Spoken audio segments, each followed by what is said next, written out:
surely, because you will never again touch Marion, nor she you, in the same way you could while she lived. That you come together as well, surely, to celebrate the special touch she offered to you, and you to her. I am the Rev. Olivia Holmes, and while I never had a chance to know Marion, I met her yesterday through June and Norman and Ben. Where's Ben? There he is.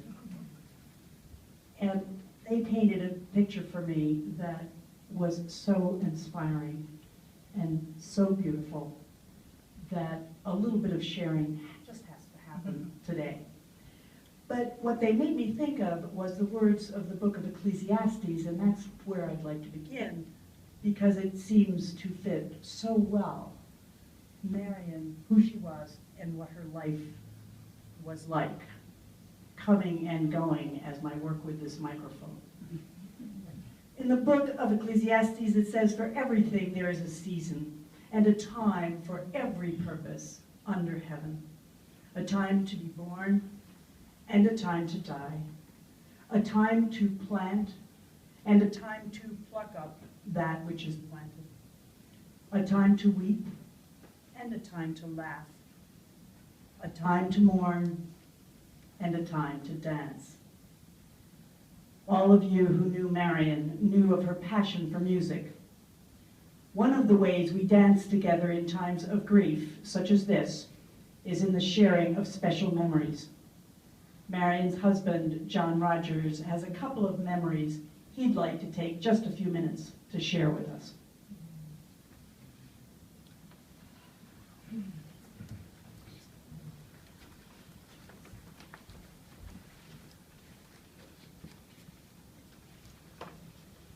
I'd like to take you back to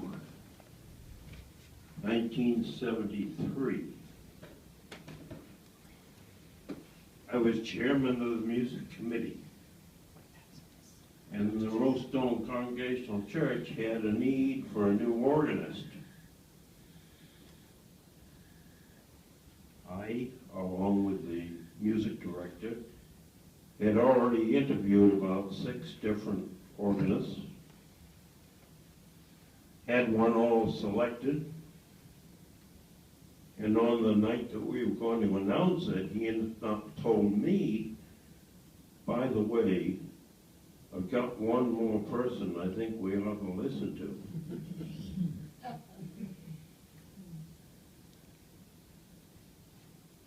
You've already run ahead of me.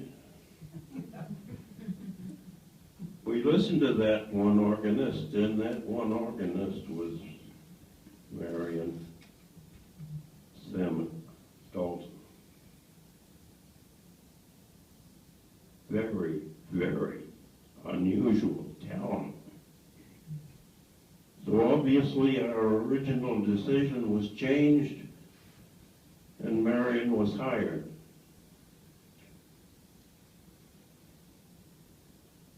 I was a bass in the choir.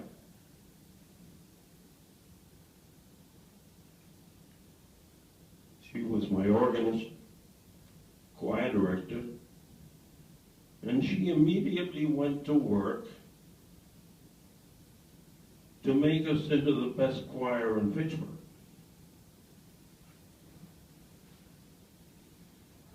It was the How Great Thou Art choir. And how did we get there? She gave us music that we couldn't sing. But she kept working at it, little by little. And pretty soon we could sing it and liked to sing it. So when we had choir concerts every spring, Rollstone always came out on top. We had the newest song that nobody could sing except Rollstone.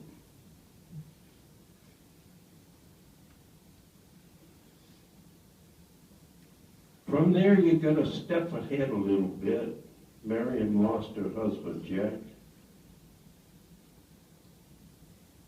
in '79. In '80, I lost my wife, Virginia. She was only 59 at the time.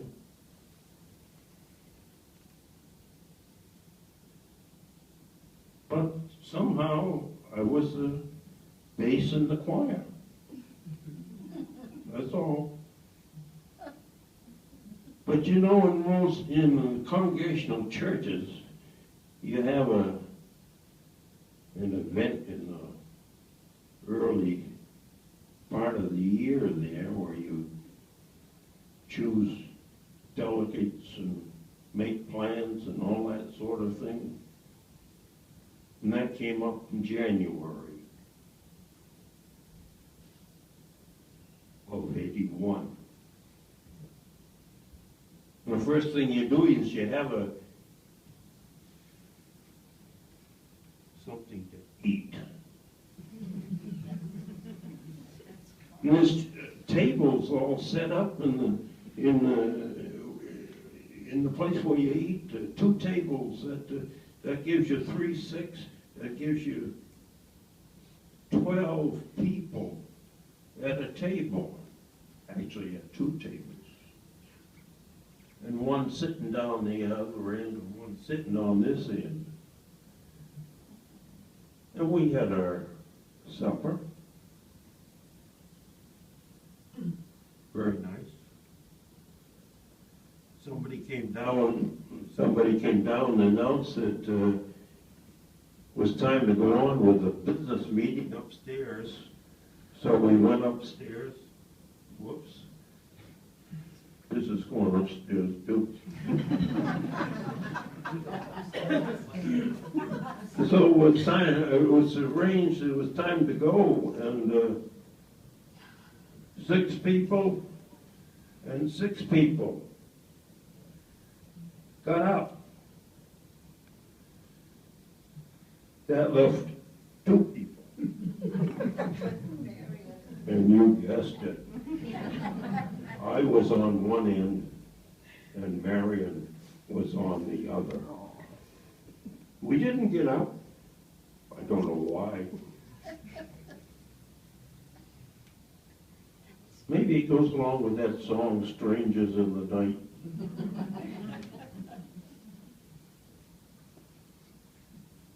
Everybody left. There was the 2 of us sitting at the table. I looked at her and she looked at me, and I looked at her again and she looked at me. Finally, we decided, Jesus, it's time to go upstairs.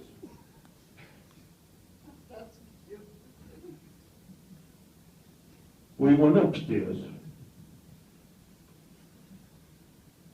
But we went up hand in hand. Not planned. Just happened. And from that moment on, things just seemed to happen. We seemed to take hikes together.